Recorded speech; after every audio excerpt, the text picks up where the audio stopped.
The agenda in the summer with Nam Kiwanuka is made possible through generous philanthropic contributions from viewers like you. Thank you for supporting TVO's journalism.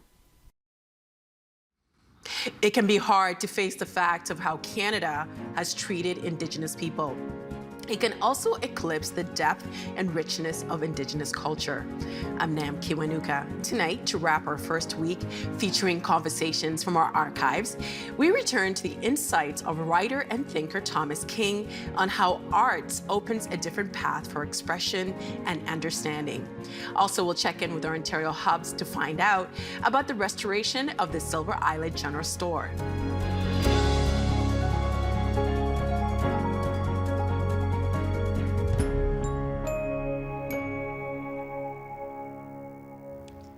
After his novel, The Back of the Turtle, came out, host Pia Chattopadhyay spoke to author Thomas King in the summer of 2015. King is noted as one of the most influential writers and scholars of his generation. A reminder that 2015, a commonly accepted term for Indigenous people, was Aboriginal, so you will hear that term in this conversation. Last year, Thomas King was awarded the 2021 Stephen Leacock Medal for Humor. Here is Pia's conversation with him from 2015. Some authors would set this kind of novel in a futuristic, maybe sort of a dystopian, a post-apocalyptic, I can't say that word, apocalyptic, thank you, setting, thank you, choose the words better, Pia, to talk about contemporary issues. Yeah. I don't know, the road, Cormac McCarthy's The Road, if you think about it. Yeah. Why'd you want to set your novel in present day? Because I don't have to run to the future to find apocalyptic fiction. Thank you for helping me again. Yes, yeah.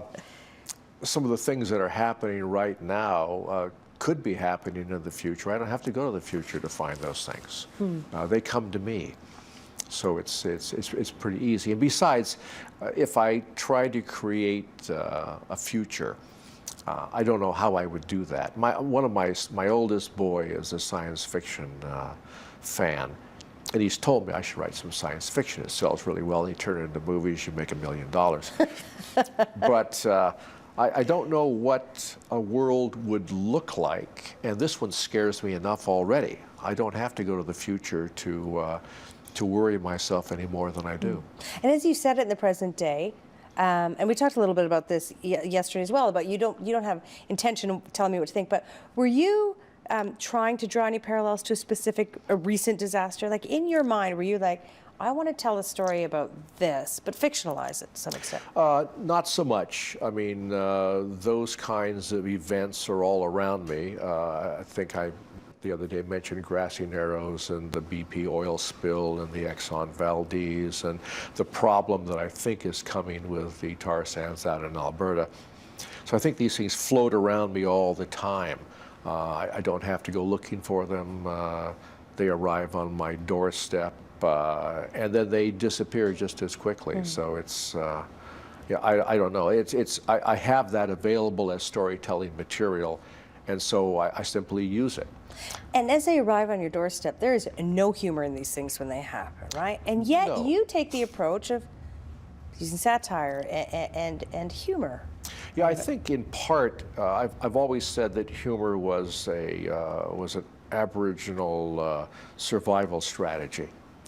To look at something and find the humor in it, or find the satire in it, find that moment where it's so ludicrous and so awful that it actually is kind of funny. And I think we need that. When I write, if I'm writing about something that's very, very tragic, I always try to put some humor in it, because I think that that little bit of humor deepens the tragedy.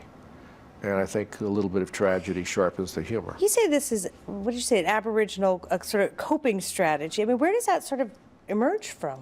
Well, I mean, you've got 400 years of Europeans having at Native people in a variety of ways. Certainly with my tribe, we were removed from Georgia and the Carolinas and just shipped off to what was then Indian Territory, what is now Oklahoma. And we lost about 25% of our population on those forced marches that took us out there, lost our homeland, basically. If humor is sort of this coping mechanism that has long existed to deal with tragedy and colonialism and disaster. All those nastyisms. All those nastyisms, yeah.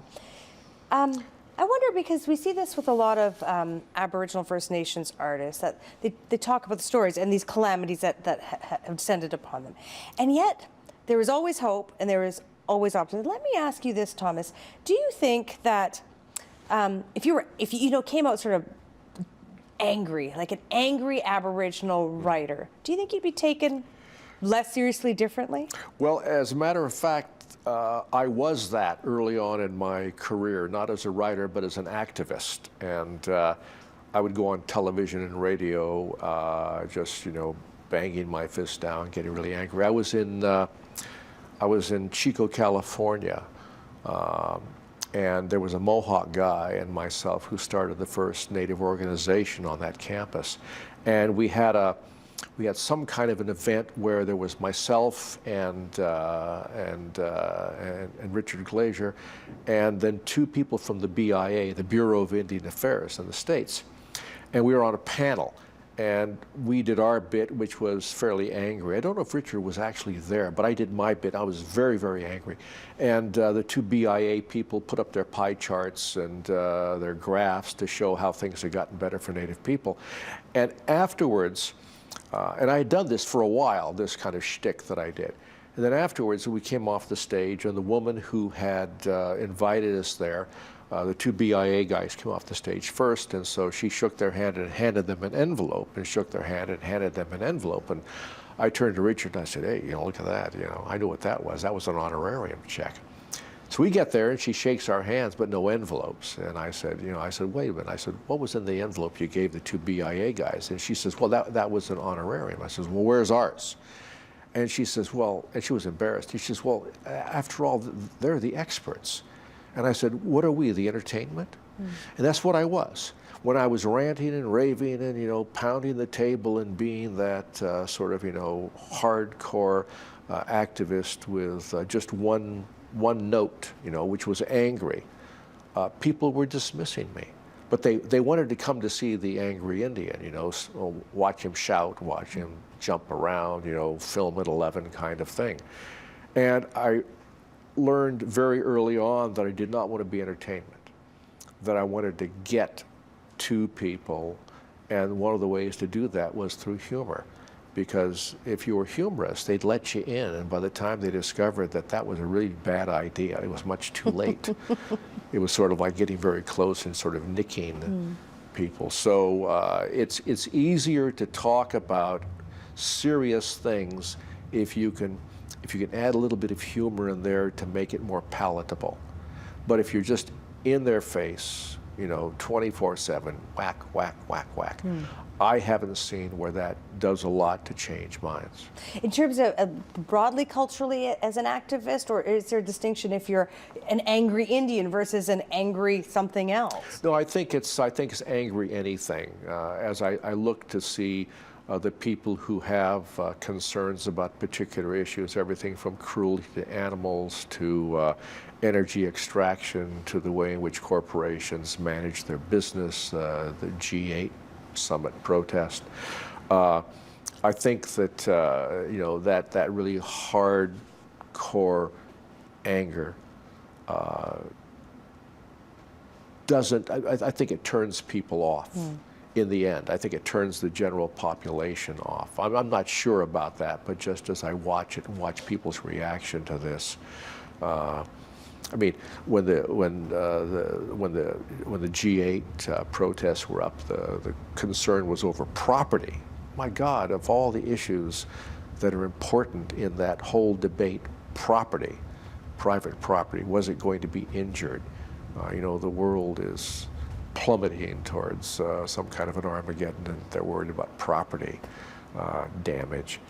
But there it is. So that's the North American paradigm. I want to read you something. It was Jeff Simpson, the Globe Mail columnist, wrote an op-ed spring about the state of relations between First Nations people and the rest of Canada. It's a bit of a lengthy quote, so just bear with me here. Sure. Here's what Jeff Simpson wrote. Okay.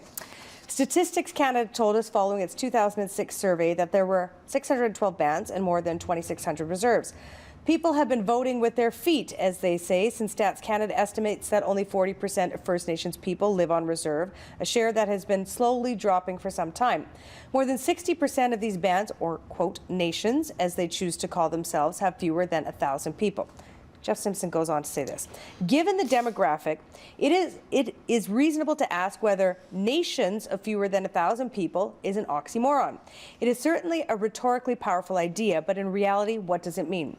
On some reserves I have visited, I have asked myself, could a group of 500 or 700 PhDs make this territory economically viable and deliver services expected by a self-governing group? That's what Jeff Simpson wrote in April of this year. I want to get your thoughts, Thomas King. Is the Aboriginal population, as Jeffrey Simpson might suggest, too small to be viable, to be self-governing? Well, we've got to back up to some of the assumptions that are a part of that. One is that ignores the kind of destruction that Canadian governments and U.S. governments have wreaked on Native people to begin with. Certainly we were nations. And we've been slowly starved out of existence. We've been pushed off the reserves themselves have been strangled. It's been, if you looked at it as a business plan, it's a pretty crappy business plan. The little line would go just right on down to the bottom there. Now, we've tried to stop that from happening. The fact that we're losing population on the reserve isn't that the reserves aren't viable. It's the problem that the reserves have to be economically viable, and the government every step of the way has tried to stop that from happening. So are they nations? Well, here's the thing about sovereignty and nationhood is you take that on yourself. Somebody else doesn't do it for you. I don't come along and say to the Mohawk, for instance, you're a nation, you're a sovereign nation, or you're not. The Mohawk take that on for themselves, whether they're 5,000 people, 50,000 people, or 500 people. That's something that you do as a group. We're in 2015, and I'm wondering, Thomas, do you think we've gotten any wiser over the years about how we approach these challenges and these misunderstandings? I write poetry, and nobody knows about this. And one of the lines from one of my poems was, tell me who is left to hate. Surely there was someone new, someone missed the first time through.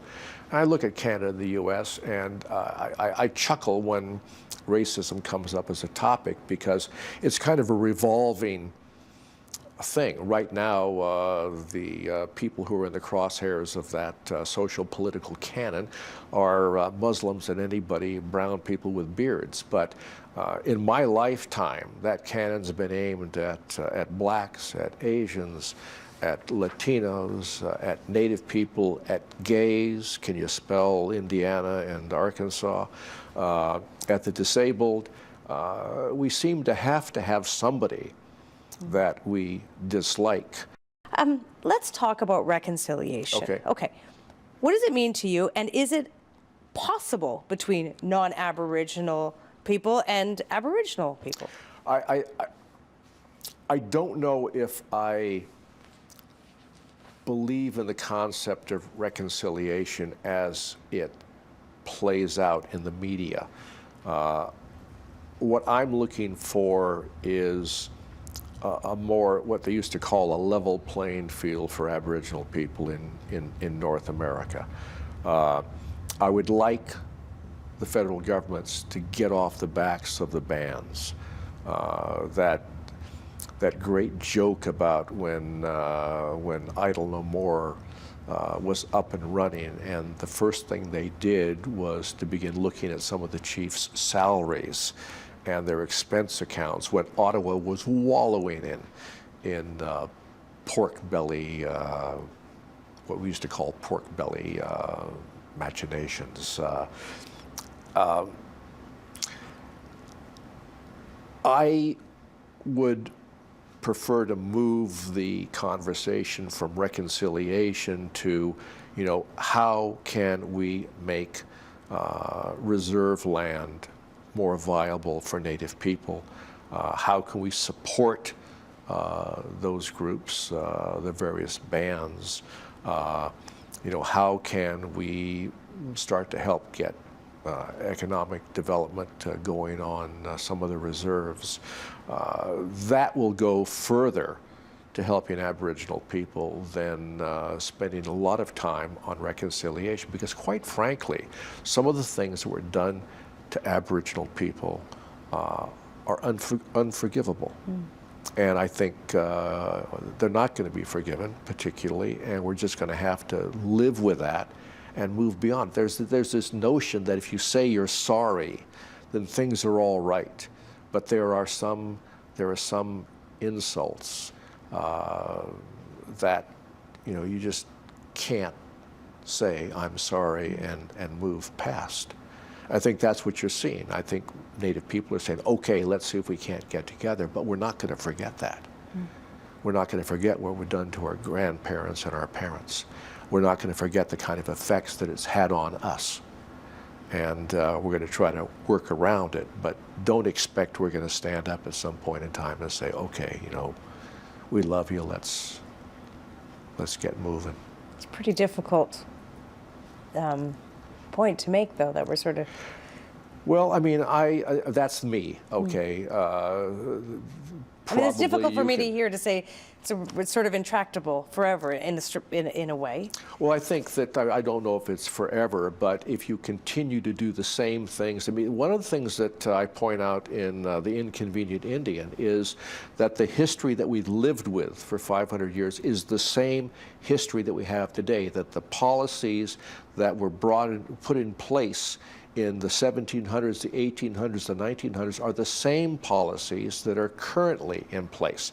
They look a little different. We've changed them around somewhat, but the basic attitudes are exactly the same. It was one of the surprises that I found out when I wrote the book, was that history that I thought was in the past really was right here with us in the present, and that hasn't changed. Until that changes, there can be no reconciliation, I don't think.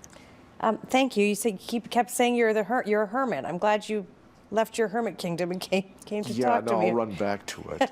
I appreciate it. Thank you very much. Pleasure.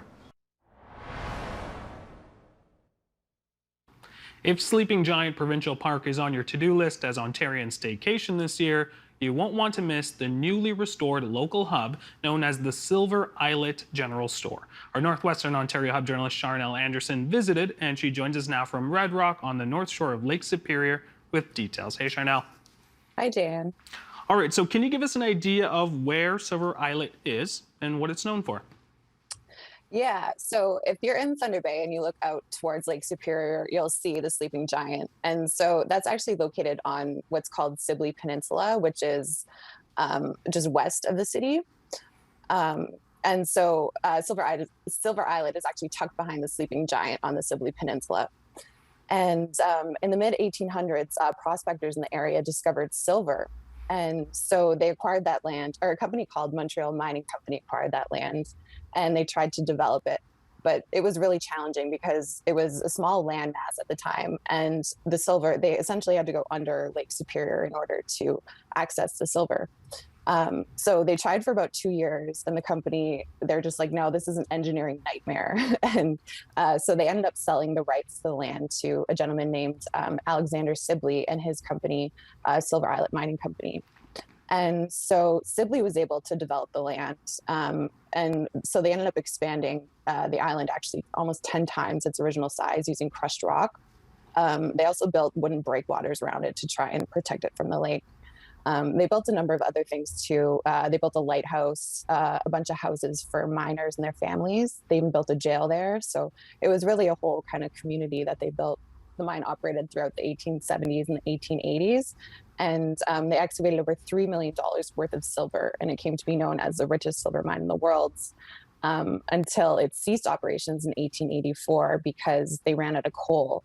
And so the coal was used to power the pumps to keep the water out of the mine shafts. So when they ran out of the coal, the pumps failed and Lake Superior reclaimed the mine. So most people abandoned the area after that, except for a gentleman named James Wilmington Cross. He was a former captain who kind of became the island's caretaker. And over time, most of the miners' shacks were sold to cottagers, and it kind of became a summer cottage community, which is how it remains today. Now, I understand one of the other structures that's kind of remained there was the general store, and it had a very different use in the 1800s. What exactly was that? So as the mining company was kind of developing the land and establishing this community, they built a warehouse, as you mentioned. And so that's where the miners would go and pick up their gear. So stuff like pickaxes or clothing, boots, hard hats, stuff like that. But, of course, after all the miners left, this warehouse full of mining equipment wasn't really useful anymore. And so the Cross, as I mentioned, who became the island's caretaker, his family kind of took over all the uninhabited properties that were left behind, including the warehouse. And they eventually turned that into what is now the general store. Tell us about the family. I understand, this island, islet has a very rich history, but also has an interesting story there as well. What do we need to know about them? Yeah, so there's a couple of different family histories here. So I just mentioned the Cross family who turned the warehouse into the general store. And so the general store kind of stayed within their family for a few generations. By the 1980s, it was owned by a gentleman named Sid Halter, who was actually married to Cross's granddaughter, Thea Cross. And so the current owner, who his name is Jeff Corcola, he owns it alongside with his wife, Sandy. He kind of explained all this to me. And so how they came into it. So Sandy had a brother named Lorne. His name was Lawrence Saxberg, and he was actually an anchor for the CBC for a while. Sadly, he died in an accident in 2006. But the first time Lauren saw Silver Islet, he was out there doing some filming, and he fell in love with the place because, it's really not hard to do. And so after that, Lauren inquired about the property, and eventually in the late 1980s, the Saxberg family bought it from the Cross family. And so the Saxbergs ran it for a while. So that would be Sandy and Lauren's parents. But of course, as it happens, they got older and they were no longer able to keep up with it. So they put it up for sale, and it was on the market for a few years. There was some interest, but they didn't end up selling it. So they took it off the market. And eventually the stars kind of aligned, allowing Jeff and Sandy to buy it. So keeping it in the family. Now, as you mentioned, you spoke to Jeff, and I actually want to show some pictures. This is sort of, he has big plans for this. This is actually a photo of the before. Can you tell us what we're looking at here? Yeah, so it's a photo of a photo, and I'm not entirely sure when the original photo was taken, but if you look really closely, you can kind of see people around the building. And on top of the building there was actually a platform. And so Jeff explained to me that was called the Widow's Walk. You would access that from inside the building. There were barrels full of water on top, which could be emptied in case of fire. So that was kind of their fire safety plan at the time. There's a lot of wood in that building, so they needed to do something. Now, I do want to show a photo of what it looks like now. A bit of a nice little refresh there. Mm-hmm. So I took that photo when I went to Silver Islet in June, and that's kind of the front entrance when you pull up. The first thing you notice is really the blue exterior, right? That's kind of become synonymous with the general store, in my mind at least. And as I understand it, I think they're going to kind of honor that and keep it the same blue color. The work that's been done to sort of, renew this area all kind of started with some dock work that was actually quite necessary in order for this all to happen. What do we need to know about that? Yeah, so actually a big part of this, which I think, luckily Jeff and Sandy didn't have to do themselves, was repairing the dock out front in the harbor, because that dock was over 100 years old. It was made of timber. It's on Lake Superior. So you can imagine, the kind of shape it was in. And by 2013, it was actually condemned by the Department of Fisheries and Oceans. And so, of course, that was a big problem because this is big, expensive infrastructure. But what ended up happening was the Department of Fisheries and Oceans tore it out, and they replaced it with a concrete top dock, which actually my dad worked on. He's an iron worker, so he helped build that. And then they also repaired the breakwater in the harbor and repositioned the boat launch. So they did a lot of this work that kind of allowed Jeff and Sandy to do the work that they're doing now. Now, of course, we're still in a pandemic, and a lot of people have started to do pandemic projects. This seems to be quite the big project here. What have they done so far to spruce it up? Yeah, it's a pretty ambitious pandemic project because, like, I took up gardening, so it's not the same. But yeah, you know, as Jeff was giving me a tour, I was kind of thinking about what it means to renovate this 150-year-old building, because that's been standing there, you know, longer than you or I or him, any of us have been alive. So I asked him if that was kind of an intimidating feat for him, and he said, yeah, it was intimidating, but they also knew that it was doable, right? It's the kind of thing when you break it down into chunks, it becomes more manageable. And they've come a long ways. So far they've repaired the chimney. They redid the roof. So they put a steel roof on there, which is really durable, but it can be ugly. But what they've done is used, they're steel shingles. So it kind of looks like, you know, your standard shingles. It looks really good. And they've also replaced the windows. They're working on plumbing and electrical, which is important because this area is actually all off grid. So what they've done is they've replaced a diesel generator with some solar panels. And so that's a lot of the big stuff that they've done over the last year. And, but, you know, Jeff said this is a kind of project that there's always going to be something to do. You know, they're never going to be finished, but they have got a lot of the major stuff done. I actually want to pull up a photo of Jeff. This is Jeff in the billiards room, and he's quite excited about that, but he's also quite excited about what's going to be happening in the back of the store. You know, there's a saying, business in the front, party in the back. I understand there's some great kind of initiatives there. Tell us about that. Yeah, so I mean, Jeff and Sandy have a pretty strong vision for the store. You saw Jeff there with the pool table. That's actually Alexander Sibley's original pool table. So they're going to have that in the pool room as part of the general store. And then they're also going to have like a store with basic supplies and merchandise. They're going to have a coffee bar so you can go get your cappuccinos. They're going to serve ice cream, and they'll have a little walk-up window so you can kind of walk up outside and grab your treats that way. And then at the back, as you mentioned, they're going to be making it a tea room. It has been a tea room in the past. So, you know, they're going to honor that tradition and serve light meals. And they're going to do something called moonlight tea, which is kind of like high tea, but at night. So I think that'll be really cool. Some very exciting stuff. Thank you so much, Charnel. And that's it for tonight's Agenda in the Summer. I'm Jayan Jagannathan. Thanks for watching TVO and for joining us online at tvo.org. Have a good weekend, and NAM will see you again on Monday. The Agenda in the Summer with Nam Kiwanuka is made possible through generous philanthropic contributions from viewers like you. Thank you for supporting TVO's journalism. Ontario Hubs are made possible by the Barry and Laurie Green Family Charitable Trust and Goldie Feldman.